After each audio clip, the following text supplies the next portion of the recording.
감사합니다. 오늘 바울의 설교는 계속 이어집니다. 연결된 소식을 받고 있는 나의 삶에게 예수를 일으켜 세웠다. 우리를 일으켜 세운 목적은 복음을 성취해내시기 위함이다. 새로운 소식으로 나의 삶을 낳아야 기록된 성경을 증거하는 증인으로 우리는 확증받을 수 있습니다. 오늘 우리는 부패를 보지 않고 살아있는 믿음의 소유자가 될 수 있도록 오늘도 우리는 이 삶을 소망하는 간절함이 이 말씀에 귀를 기울이는 귀한 시간 되기를 원합니다. 34절로 35절 이는 하나님이 더 이상 부패에 이르고자 되돌리지 않게 하려고 시체 삶에서 그를 일으켜 세웠고 내가 다윗의 경건하고 믿음직한 삶을 너의 삶에게 줄 것이라고 이같이 언급된 것이다. 이를 인하여 다른 편에서도 말씀하신다.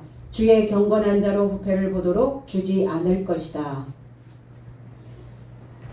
하나님께서 죽은 자로부터 예수 그리스도를 일으키셨는데 죽은 자가 누군가? 저와 여러분들이 죽은 자죠. 무엇으로 인하여 죽었나? 이 죽었다라고 하는 이 개념은 우리의 육체의 죽음이 아니거죠. 우리의 생각에, 우리의 마음에, 우리의 지능의 죽음이죠. 무기력한 자, 하나님에 대하여 무지한 자, 이런 삶을 죽었다라고 성경은 표현합니다.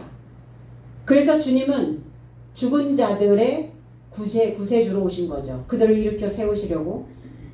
에베소서 2장 1절로 3절에 타락과 죄로 죽어있는 너의 삶을 살리셨으니 그때 너희가 그 삶 안에서 이 세상의 시대를 쫓아 활보했으며 이제도 불순종의 아들의 삶에서 역사하는 영에 소유된 허무의 권세의 통치를 따랐으니 그때 우리도 모두 그 삶에서 우리의 육체의 욕망 안에서 육체와 지각의 뜻을 행하며 바쁘게 살게 되었으니 남은 삶과 같이 본질상 진노의 자식이었더라. 첫 아담으로부터 출발합니다. 우리의 신앙은. 그 첫 아담은 어떤 존재냐? 하나님의 영을 받기 전의 사람이라는 겁니다. 하나님의 영이 없는 자, 죽은 자죠. 근데 왜 죽은 자를 그 죽은 자의 삶, 그러니까 죄와 허물이라는 것은 타락했다는 거예요. 하나님의 법에서 떠난 자, 하나님의 영이 없는 자. 그럼 영이 뭐냐? 내가 너희들에게 이르는 말이, 너희들에게 이르는 해석된 말씀이 곧 영이요 이랬어요. 그러니까 우리가 영적이다, 영 이러면 우리는 그것을 분명하게 말할 수 없는 그러한 자들이 너무 많이 있다는 거예요. 그럼 내가 알지 못하는 영이 아니라 해석된 그 말씀을 받지 못한 상태에 있는 사람들을 죽었다라고 말합니다. 그래서 타락된 자, 우리는 하나님 안에서 내가 언제 타락을 했단 말인가 라고 생각을 합니다. 이 타락이라는 의미가 옆으로 미끄러지다 라는 의미예요. 실수하다, 탈선하다, 부주의하다 이런 의미를 가지고 있습니다. 무엇의 실수가 많은 자? 말의 실수가 많은 자. 그 말의 실수가 많은 자가 타락한 자라는 거예요. 그러니까 한 번은 족하죠. 한 번은 그냥 우리가 실수했을지언정 그 다음에 반복해서 하지 말아야 되는데 똑같은 패턴으로 흐르고 있다는 거예요. 그러니까 그 자가 타락한 자예요. 자신도 상대도 말의 실수로 인하여 옆으로 미끄러지게 만든다는 거예요. 그러니까 빗나가게 만든다는 거예요. 옆으로 미끄러진다는 것은 삐뚤어지게 만든다는 거예요. 미혹되게 만든다는 겁니다. 그래서 우리가 내가 어떠한 언행을 할 때 나의 부주의로 인하여 그 인생들은 나락으로 떨어지게 된다는 거죠. 그러니까 항상 우리가 살펴야 될 것은 나의 혀끝을 살펴야 됩니다. 치아 교정보다 더 힘든 게 언어 교정 같아요. 언어 교정이 참 어렵습니다. 오랫동안 우리 입안에 담고 있었던 것들이 그냥 툭툭 뱉어지기 때문에 나는 신앙 안에서 뭘부터 해야 되는가? 언어 교정부터 해야 됩니다. 그렇지 않으면 자꾸 삐뚤어진단 말이에요. 치아 교정을 왜 합니까? 삐뚤어져 있거든요. 치열이 고르게 그 자리에 잡혀 있어야 되는데 자꾸 이게 어긋나 버리거든요. 그러면 다 뒤틀리겠죠. 얼굴의 형태도 뒤틀리고 모든 것들이 다 힘들어지게 된다는 겁니다. 죄라고 하는 죄성은 우리 안에 생산성과 잠복성이 있습니다. 죄는 가만히 있지 않아요. 생산해낸다는 거예요. 무엇인가를 끊임없이 제조해냅니다. 그래서 거기에 같이 붙어있는 게 타락이라는 거예요. 무엇으로 죄짓는가? 사람들을 왜 미끄러지게 하는가? 왜 빗나가게 만드는가? 언어에. 말 때문에 그런 거죠. 그리고 잠복해 있다가 나의 상태가 의식이 없을 때, 내가 내 모습을 인지하지 못하고 있을 때 틈을 타죠. 그래서 툭 뱉어내게 되는 거예요. 죄는 뭐냐? 요한복음 16장 9절에 죄에 대하여라 함은 저 삶이 나에게 이르고자 믿지 않았기 때문이다. 그리스도에 이르도록 믿지 않는 자들이 다 죄래요. 그러면 그리스도에 이루고자 믿는 것이 뭐냐? 그리스도화 되어지고 그리스도와 하나 되어지는 거예요. 그 입의 언어가 기름져야 된다는 거예요. 기름져서 내 입에서 나가는 언어도 매끄럽게 나가야 될 뿐 아니라 다른 사람에게 들리는 그 소리도 기름처럼 그 사람들을, 그 상대를 윤기나게 해야 된다는 겁니다. 그것을 우리는, 세상 사람들은 배려 이렇게 얘기해요. 그걸 배려라고 이야기합니다. 내가 이렇게 말을 했을 때 저 상대에게 꽂히는 것들이 있을까? 저 상대를 혹여 거칠하게 만들지 않은가?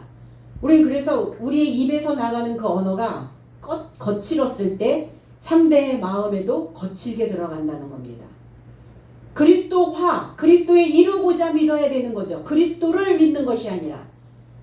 우리는 그걸 놓치고 있다는 겁니다. 하나님을 믿는 것이 아니라 하나님에 이르도록 믿어야 된다는 거예요. 그러면 하나님과 그리스도와 같아진다는 거예요. 어디가? 우리의 혀가요. 우리의 입이. 그래서 우리의 입이 그리스도의 입이 되어지는 거죠. 기름 부음을 받은 구원자.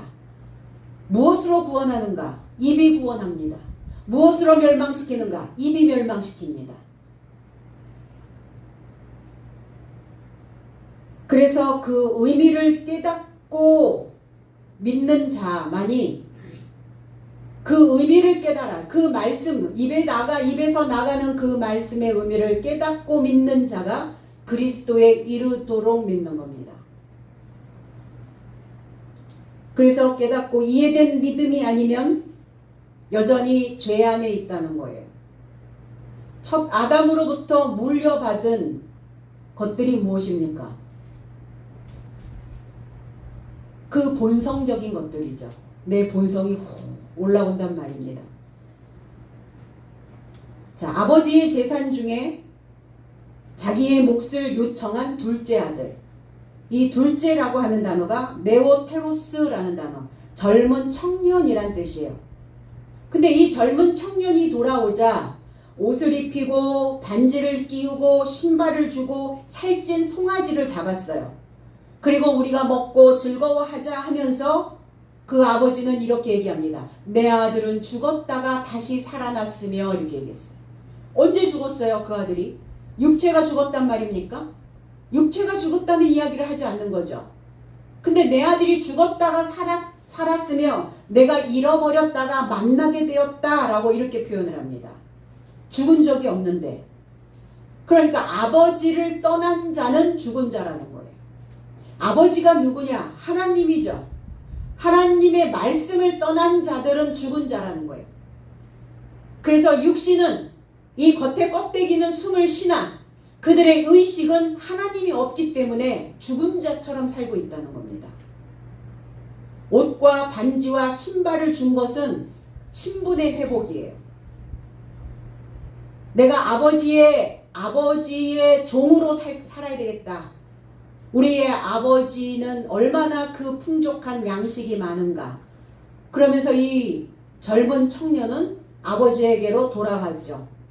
살찐 송아지를 잡았다는 것은 속죄의 의미를 이야기하고 있고, 죽었다가 다시 살았다라는 것은 부활의 기쁨과 즐거움을 나누는 겁니다. 부활이 뭡니까? 새로워지는 거예요. 그러니까 구원받지 못하면 우리의 목숨은 살아있으나 하나님의 영으로는 죽은 자이다. 그러면 영이 죽은 자가 누구인가? 우리의 삶에도 우리가 공부를 하는 학생들도 등급을 먹이듯이 삶을 살아가는 형태, 인생에도 등급이 먹여지고 신앙생활을 하는 모습을 보면서 신앙생활에도 등급이 있습니다. 그러면 영이 죽은 자, 하나님의 해석된 말씀을 경험하지 못하고 먹지 못하고 듣지 못하고 있었던 자들이 9등급의 신앙인들이에요. 9등급은 이렇게 얘기하는 것을 들었어요. 어떤 변호사가 나와서 이야기를 하는데 9등급의 인생은 변화되지 않는 사람들을 9등급이라고 말합니다. 이렇게 표현을 하더라고요. 그러니까 그 9등급의 사람들은 변화가 되어지기 위해서 뼈를 깎는 노력을 하지 않으면 변화되지 않는다. 신앙인도 그런 것 같아요. 그래서 인생의 신앙의 등급을 나누면 맨 위에 하늘에 살고 있는 하나님 보좌 우편에 상좌에 그 높은 그 상에서 살고 있는 사람들 중에 상, 그래서 그 사람들을 상상자 이렇게 얘기합니다. 그 다음에 중류에서 살고 있는 사람들을 상중자, 상에서도 하에서 바닥에 있는 사람들을 상하자 이렇게 얘기하죠. 그러면 이제 그 사람들은 그래도 9등급을 면한 사람들이기도 해요. 그런데 하늘이 아니라 아래에 살고 있으면서 땅의 것을 바라보며 보여지는 물질계에 그 정신을 다 빼앗기면서 그러면서 하에서 살고 있는 하상자도 있고, 그 조금 생각하면 아 내가 이렇게 해도 되고 안 해도 되고 약간은 분별력이 있는 사람들, 바닥에 살고 있지만 하상자 또 하중자, 그 9등급이 누구겠어요? 하에서 하로 살고 있는 하하자, 이런 사람들인 거죠. 그럼 과연 우리는 몇 등급일까? 분명 이 자리에 이 말씀을 듣고 있는 우리는 그냥 여기까지 온 게 아니죠. 그동안 얼마나 각고의 노력을 했습니까? 나의 혀끝을, 나의 머릿속에 저장되어져 있는 그 옛날의 본성들을, 그것을 깎아내고 벗겨내기 위해서 얼마나 노력들을 하면서 여기까지 오셨냐는 거예요. 그런데 순간순간 우리가 상상자로 가지 않고 하하자에 머물러 있는 이러한 상태가 또 오게 된다는 겁니다. 그러니까 뭐 해야 된다? 인식해야 된다. 그 인식할 수 있는 그 상태를 하늘이라고 했어요. 그래서 구약은 인식한 자만 그 하나님을 바라볼 수 있었다. 위로 올라가야 우리는 변화되는 것이죠. 나의 무의식이 의식화되어져야 되는 것들. 나를 위로 올라가게 하는 그 요소와 나를 아래로 내려가게 하는 요소가 우리 안에 있어요. 나를 상상자로 살게 하는 자, 때로는 나를 하하자로 내려가게 만드는 그 요소가 항상 내 안에 얽혀 있다는 것을 우리는 기억해야 됩니다. 그러면 누구와 우리는 입 맞출 것인가? 그래서 아래로 떨어지면 썩는 거예요. 바닥과 붙어버리면 썩죠. 우리가 무엇을 말릴 때 기억나시나요? 생선 같은 걸 말릴 때 어때요? 그런 건조망 같은 데다가 이렇게 담아가지고 매달아 놓죠. 왜 매달아 놓습니까? 바닥에 닿는 부분들은 썩거든요. 그 바닥은. 그 매달아 놓으면 통풍이 되니까 썩지 않아요. 인생이 썩는 이유는, 속을 썩는 이유는 매달려 있지 않고 하늘로 올라가지 않고 바닥에 있기 때문에 속을 썩고 사는 거예요. 그래서 그 인생들을 썩음을 보지 않게 하시려고, 부패하지 않게 하시려고, 그 인생이 주름지게 만들지 않으려고, 시들지 않게 하시려고 예수 그리스도를 저와 여러분들의 삶에서 일으켜 세우셨다고요. 그러니까 모든 게 다 매끄러워야 해요. 우리의 사고하는 수준도, 우리의 혀끝에서 나가는 언어도 다 매끄럽게 나가야 됩니다. 바뀌었다고 하는데 말이 안 바뀌었네? 바뀌었을까요? 안 바뀐 거죠. 그래서 그르치게 된죠. 자꾸 그르치다. 이 그르치다라고 하는 행동이나 태도를 잘못해서 어그러지게 하다, 이런 뜻으로 그르치다라고 이야기를 합니다. 우리가 기껏 믿고 가고 있는데 입을 다스리지 못해서 그르치게 되면 옷을 못 입어요. 옷을 입어야 되는데 자꾸 그르치니까, 그 행동이나 태도가 잘못해서 자꾸 어그러지니까 몸에 옷이 탁 붙지를 않아요. 옷도 이렇게 어그러지게 된다는 겁니다.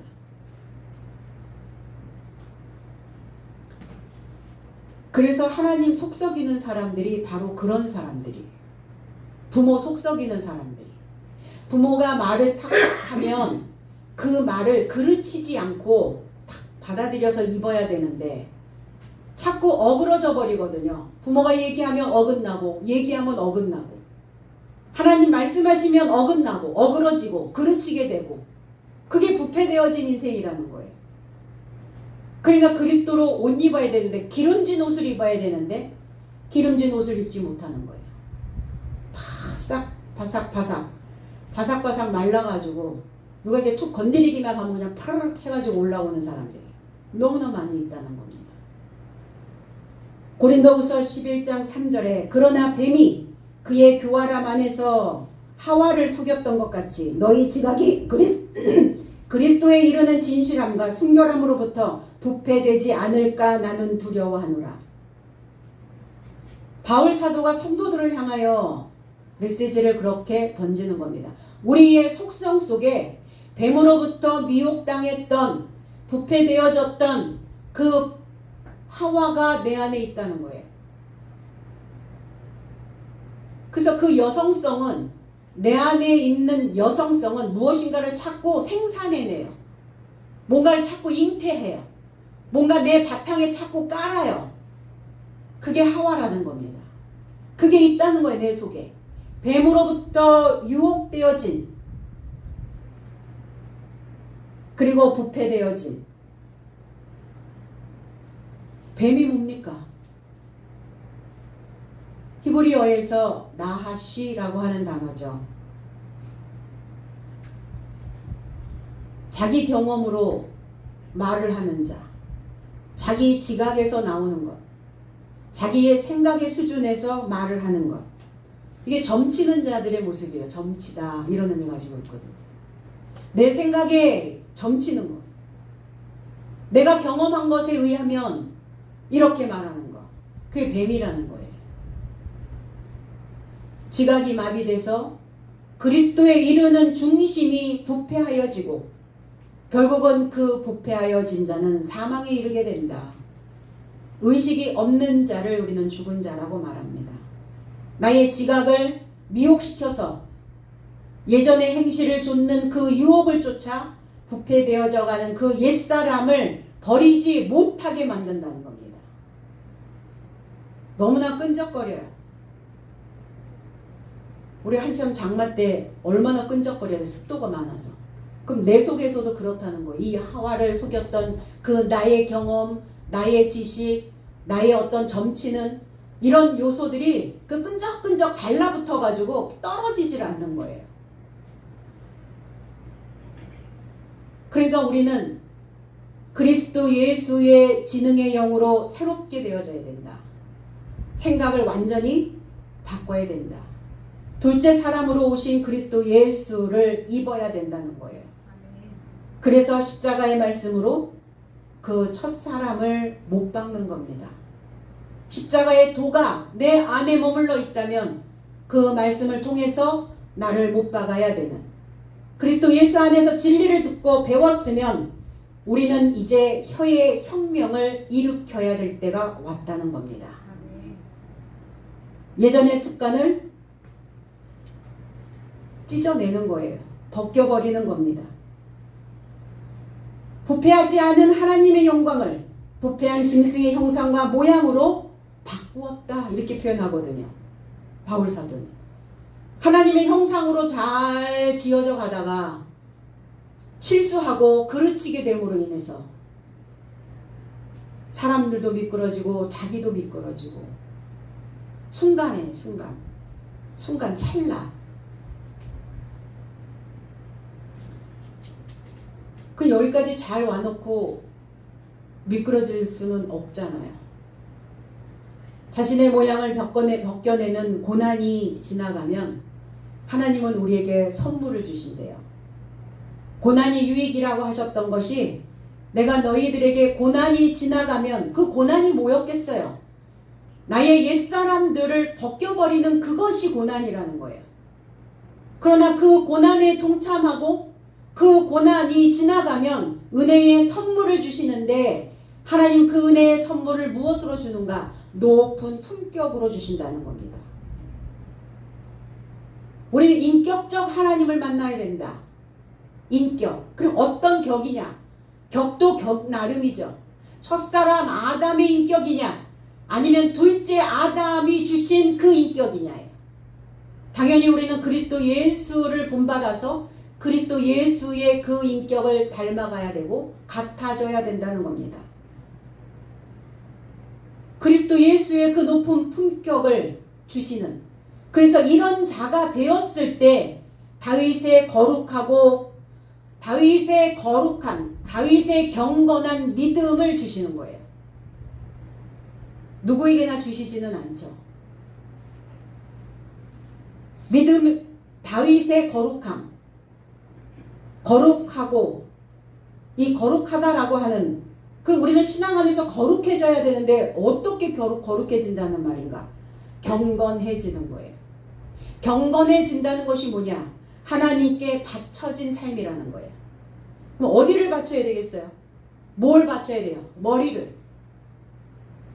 우리 이 머리. 우리를 다스리고 있는 이 머리에 다 들어있잖아요. 인식기관이 다 들어있잖아요. 눈, 코, 입, 귀, 이 다 인식기관들이거든요. 우리의 혀 가장 중요한. 이거를 하나님께 봉헌하는 거예요. 이 자가 경건한 자다 이렇게 표현합니다. 나의 신앙생활에서 하나님께 바쳐진 올바른 삶이 되어야 다윗의 경건함을 주시는 거죠. 디도서 1장 7절로 9절에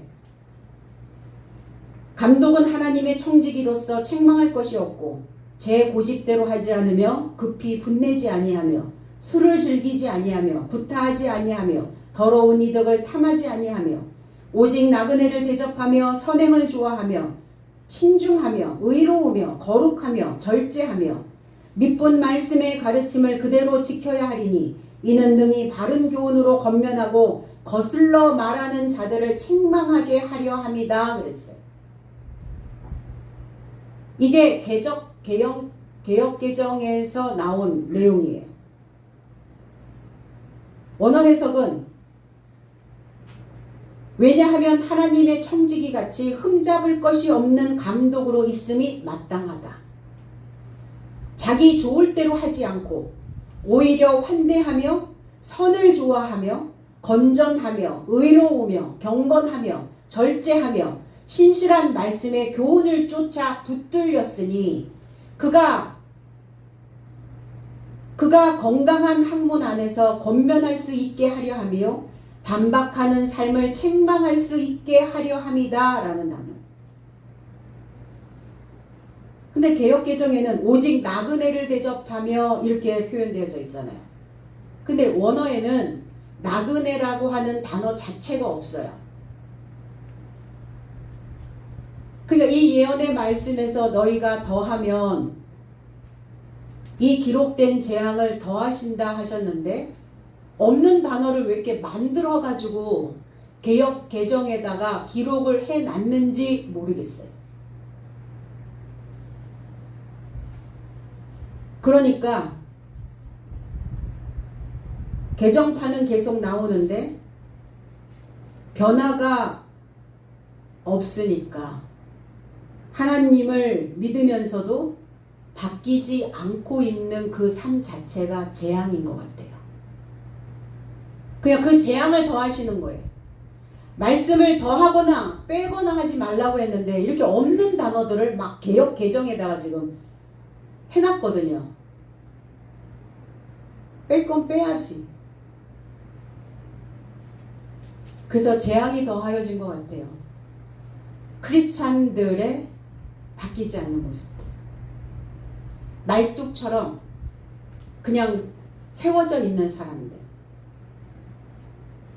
바뀌지 않는 그들의 삶의 태도들. 너무 많이 문제가 되고 있잖아요.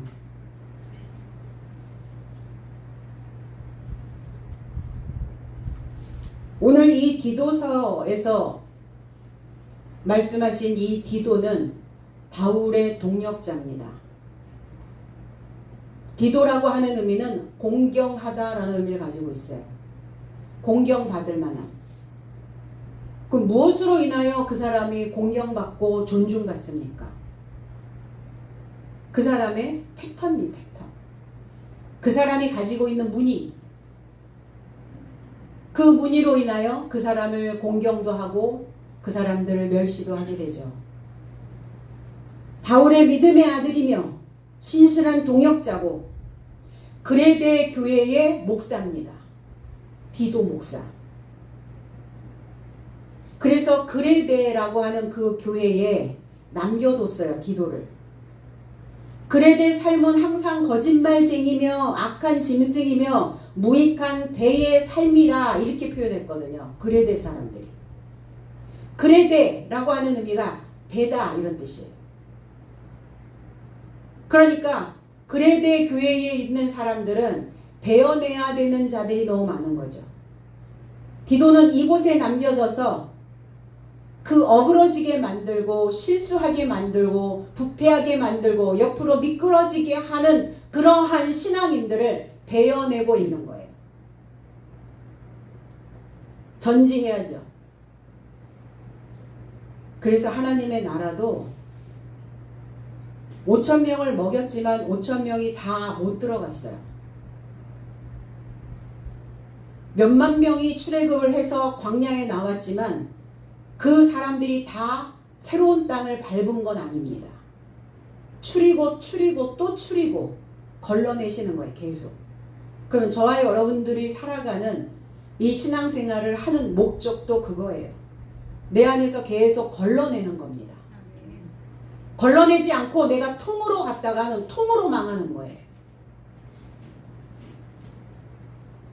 그래서 사도들의 삶, 선지자들의 삶을 그때 표본이 돼서 보여주신 것은 너희가 지금 이 시기를, 이때를 지나가고 있다면 선지자들의 그 삶의 패턴들을 보고 지금 걸러내야 될 것들을 빨리빨리 걸러내라는 거예요.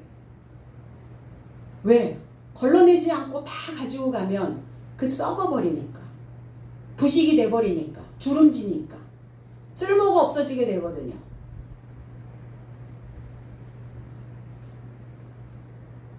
이런 경건한 그리고 믿음의 동력자가 여러분들이 되어주셔야 합니다.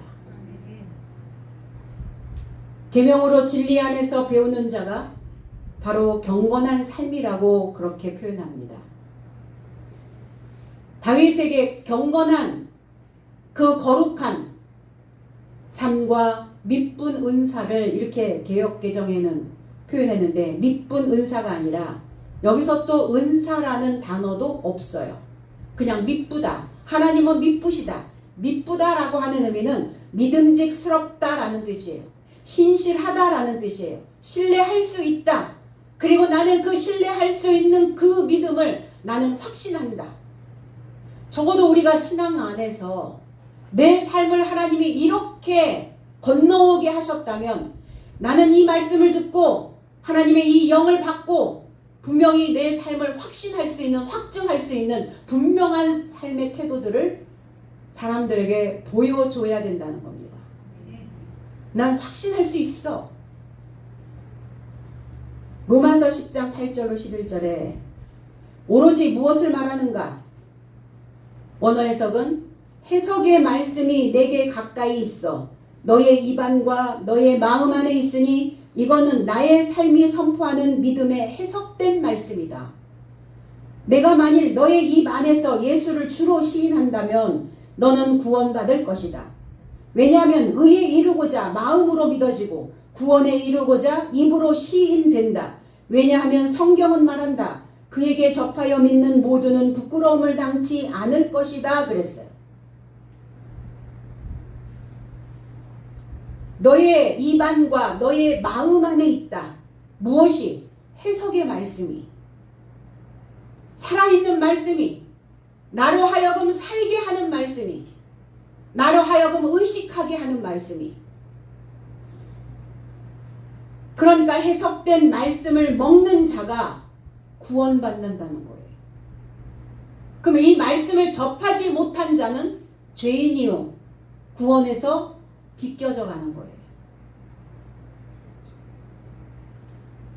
그러니 우리의 입안에 있어야 되는 해석된 말씀이, 하나님의 영이 우리의 마음에서 주님과 동일한 해석이 나가야 된다는 겁니다. 이 말씀의 해석을 믿는 자가 부끄러움을 당하지 않는다 그랬어요. 무슨 부끄러움? 무슨 수치인가? 어떨 때 수치스럽습니까? 뭐가 부끄러워요? 벌거벗겨졌을 때 수치스럽습니다.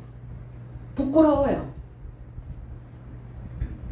이 흐레마의 말씀이, 이 성경이 흐레마의 말씀으로 되어지지 않으면 입혀지지 않아요. 우리 언어를 배울 때 그런 현상이 일어나지 않나요?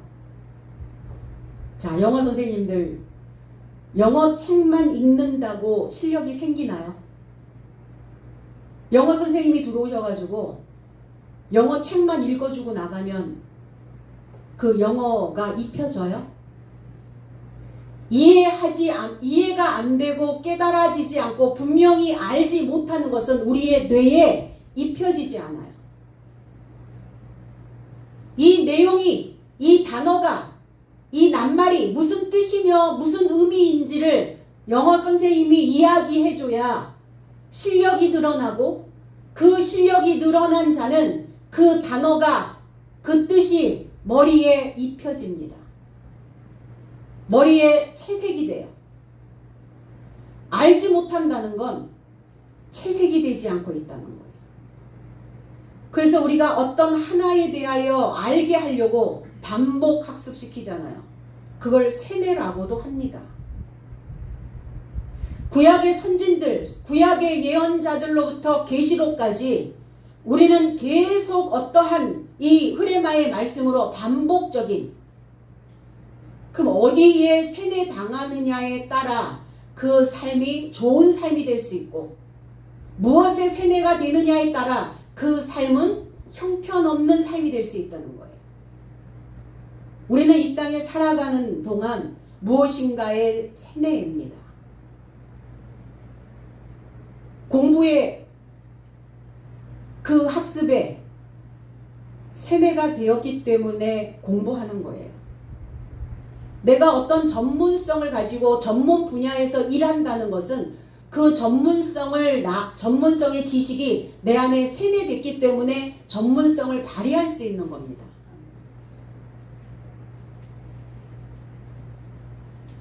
그래서 수십 년 영어를 배워도 해석을 하지 못하면 아무 의미가 없어요.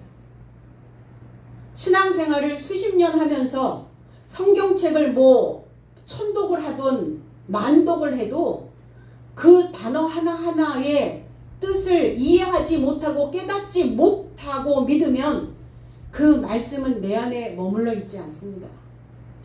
그러니까 내 입안에도 없고 내 마음에도 없으니까 어때요? 툭 건드리면 뭐만 나와요? 바깥에 보여지는 현상만 자꾸 얘기해요. 그래서 해석해서 설교하고 그 말씀을 믿어야 의인이 된다고요. 의로워질 수 있고 의로워진 그 자를 구원받았다라고 말하는 겁니다. 그래서 테스트하면 어때요?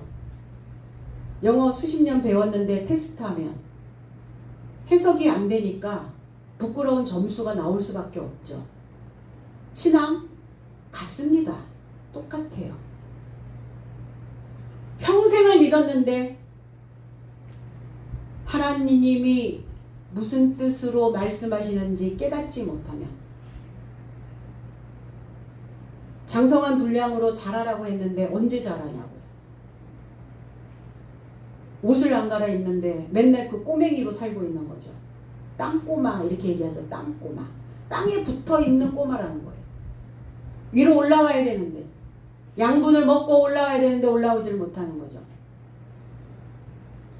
갈라디아서 3장 5절로 7절에 그런즉 너의 삶에게 성령을 공급하시고 너의 삶 안에서 능력을 역사하시는 이는 법의 행위에서 난 것이냐 믿음의 들음에서 난 것이냐. 아브라함이 하나님으로 믿음에 그가 그에게 의롭다 인정받은 것과 같다. 그러기에 믿음에서 난 이런 삶은 아브라함의 아들인 줄 알라 그랬어요. 아브라함이 말씀을 하나님으로 믿으며 의에 이루고자 그에게 인정받았다는 거예요. 그가 누굽니까? 그리스도의 하나님이시죠. 아브라함이 하나님으로 믿었던 것은 창세기 12장에서 하나님 명령하시죠. 본토. 본토가 어디예요? 본성. 첫 아담적인 요소. 네가 태어나고 네가 자랐던 곳, 너의 고향, 그 본토, 그리고 친척, 아비 집을 떠나게 했던 것은 말씀입니다. 말씀을 쫓아가라 하신 거예요. 그럼 오늘날 믿고 있는 우리는 아브라함처럼 성경의 해석을 하나님으로 믿느냐 하죠. 글자로 만들어진, 문자로 만들어진 이것이 하나님이 아니라 이 문자 속에 있는 해석된 내용이 하나님이라는 거예요. 그럼 그 말씀을 접하지 못한 자들은 하나님을 내 안에, 내 입 안에, 내 마음 안에 둘 수가 없잖아요. 그러니까 사는 모양이 똑같아. 점점 더 날이 갈수록 그의 형편은 찌그러지는 거예요. 갈수록 펴야 되는데, 좀 형편이 펴야 되는데. 성경에 기록된 모든 구원의 역사가, 성경은 무엇을 이야기하고 있는가? 구원입니다. 구원. 그래서 구속사다 이렇게 표현하죠. 그러면 이 성경의 이 구원의 역사가 나의 구속사가 되어야 비로소 그것을 믿음이라고 말하는 겁니다. 창세기서부터 계시록까지 이 하나님의 역사가 나의 역사가 되어지고, 이 역사가 되어진 자는 나를 그 삶으로부터 계속 건져내고 있다는 겁니다.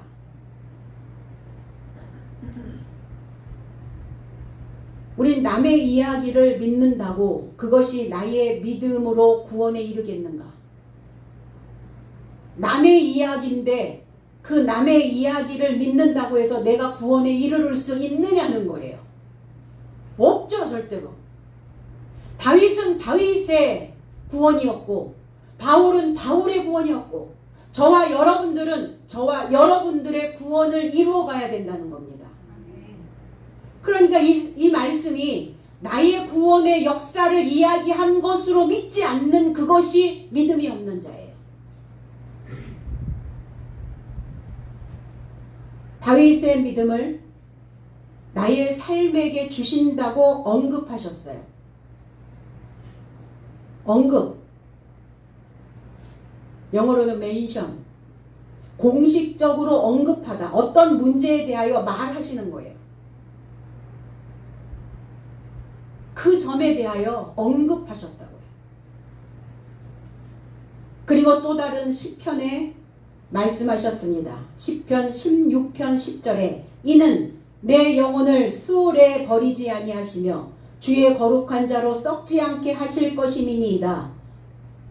시편 16편 11절에는 주께서 살게 하는 길로 내게 보이시리니 주의 앞에는 기쁨이 충만하고 주의 우편에는 영원한 즐거움이 있나이다. 오른편을 선택하여 가는 자만이 그 인생의 즐거움을 맛보게 하신다는 겁니다.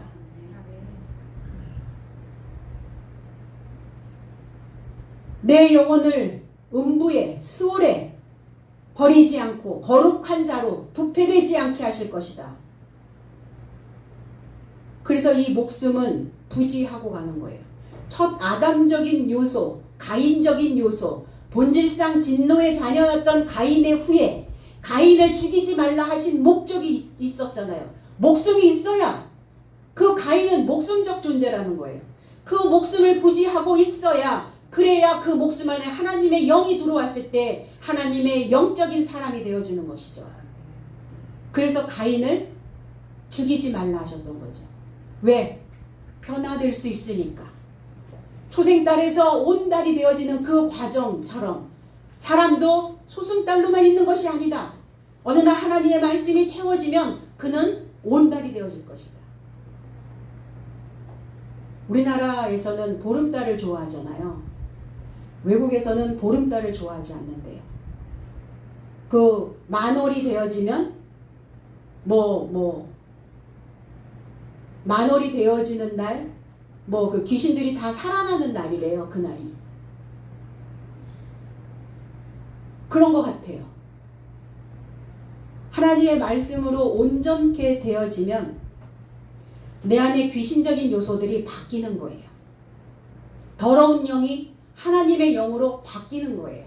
우리는 그렇게 해석하지만 그 외국에서는 보름달이 만들어지면 귀신들이 그 에너지를 받고 다 일어난대요. 다 살아난대요. 내 영혼을 음부에 버리지 아니하신다. 음부, 세월이 뭡니까? 스월이 뭡니까? 연마된 본성으로 가르치다 이런 뜻이에요. 우리가 수십 년 신앙생활을 해도 내 안에 여전히 남아있는 그 본성들이 나를 계속 가르쳐요. 그게 스월입니다. 그러니까 계속 문의하다, 요구하다, 빌리다 이런 뜻이에요. 간청하다. 헬라어에서 이 음부라고 하는 단어가 하데스라는 단어예요. 알파는 부정문으로 쓰입니다. 그리고 에이도라는 단어, 알다, 알지 못한다, 아는 것이 아무것도 없다 이런 뜻이에요. 이 음부라는 뜻이. 알지 못한다, 하나님을 알지 못하는 자, 무지한 자, 그 자가 스올이라고요. 버리지 아니하신다. 우리를 없이 만들지 아니하신다고요. 거절하지 아니하시고 하나님의 거룩한 주의 거룩한 자로 경건한 자로 성도로 부패하지 않게 하실 것이다. 우리를 구덩이에 빠뜨리지 않을 것이다. 빠뜨리지 않게 내가 너희들에게 하나님의 거룩한 영을 줄 것이다. 그 목숨을 지옥에 버리지 아니하시고 망하지 않도록 주실 것이다. 그런데 놀라운 건 지금 이 설교를 바울 사도가 하고 있거든요. 그런데 사도행전 2장 27절로 28절에서 이는 주께서 나의 목숨을 음부에 남겨두지 않을 것이요 주의 경건한 자로 부패를 알아보도록 주지 않을 것이다.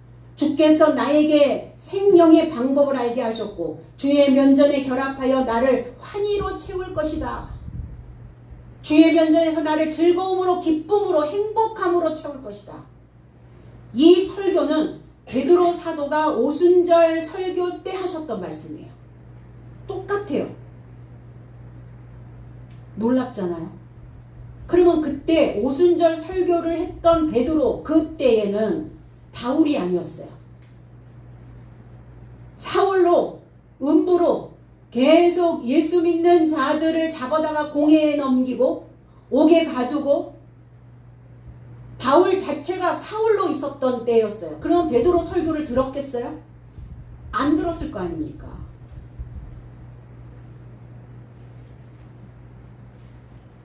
그러니까 지금 바울은 베드로가 했던 그 말씀을 똑같이 하고 있는 거예요. 이걸 호몰로게오라고 하는 거예요. 이걸 입으로 시인하여 의에 이르고, 이 표현이에요. 말이 같아졌다는 거예요. 하나님의 말씀과 같은 말을 하고 있는 거예요.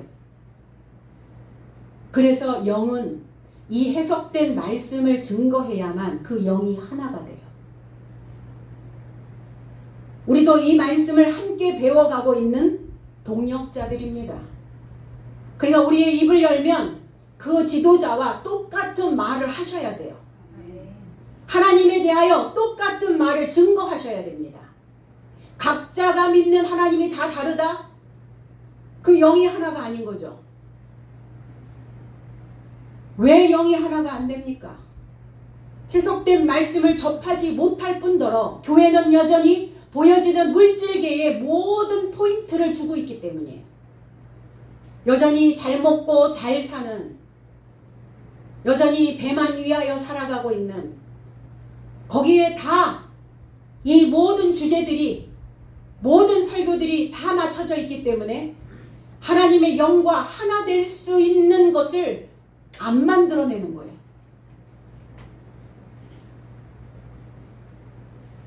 그 입에서 높은 등급의 언어로 하나가 되고 서로의 마음을 알아차려서 필요에 따라 그 양분을 공급하고 머리에서 나오는 그 하나님의 영으로 인하여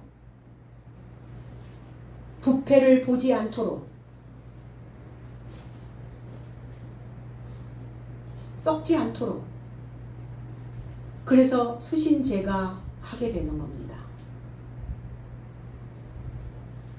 자신의 몸을 닦고 그 다음에 집을 가지런히 정돈해서 경영할 수 있는 자들, 그 삶을 우리는 그리스도인이라고 말하는 거예요. 그러한 자들을 성도라고 말하는 겁니다. 그런 삶을 지도하는 자를 목사라고 말하는 겁니다.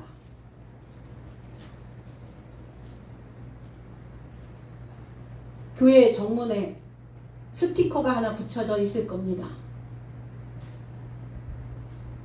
신천지에서 그 스티커 톡 붙이고 갔더라고요. 먼저 띄워버렸는데 또 붙여놨어요. 안 띄웠어요. 그들도 그렇게 열심히 하죠. 그런데 하나님을 알지 못하고 열심만 있는 자들, 예속된 말씀을 접하지 못하는 자들, 문자적인 암송은 하고 있는데 그들에겐 구원이 없는, 삶이 달라지지 않는 똑같은 모양의 인형을 만들어내고 있는, 찍어내고 있는 동업방처럼, 그게 신앙이 아니에요. 그래서 우리 모두가 다 우리 자신을 잘 경영할 수 있는 경영자로서 성장된 디도처럼, 바울에게 꼭 필요한 그 디도의 동역자들처럼, 또 이 시대에 진정으로 사람들의 가슴에 하나님의 그 은혜의 선물들을 줄 수 있는 자로, 오늘 아침에 우리 선물 받으니까 기분 좋죠. 네. 그러한 동역자로 남겨지시기를 예수 그리스도의 이름 안에서 축복드립니다. 기도하겠습니다.